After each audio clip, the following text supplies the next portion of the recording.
In today's video, I'm going to teach you how to set default email address in iCloud Mail. If you use more than one address under your Apple ID, setting a default ensures new messages go out from the address you expect every time.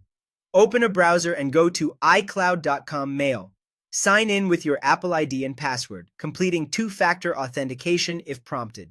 You'll land in the iCloud Mail inbox. Look for the gear icon, typically at the lower left or upper left corner depending on the layout. Click it, then choose Settings. In the Settings window, find either Composing or Accounts, as the label may vary.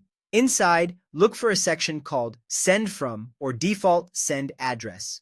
This is where iCloud Mail controls which address is used when you start a new message. Open the menu and choose the address you want to make the default. You'll see your primary @iCloud.com address and, if you've created them, any iCloud Mail aliases associated with your account. Select the address you prefer, then confirm by clicking Save or Done to apply the change. From now on, when you click the Compose button to start a new email on iCloud Mail, the From field will be pre-filled with the address you selected. If you need to send from a different address for a particular message, you can still change it manually in the Composer by opening the From dropdown.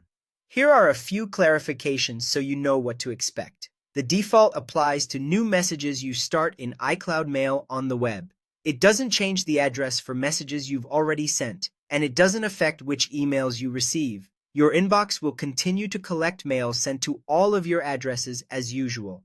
Also, if you reply to a message, iCloud Mail may choose the address that originally received that message, which helps keep conversations consistent.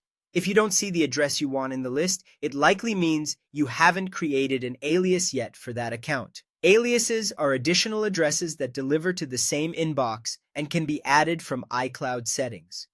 After an alias exists, return to Mail settings and make it the default using the same steps. If the new default doesn't show up immediately when you compose, refresh the page and reopen settings to confirm your choice was saved. That's it. You've set your default sending address in iCloud Mail. Thanks for watching, and feel free to repeat these steps anytime your preferences change.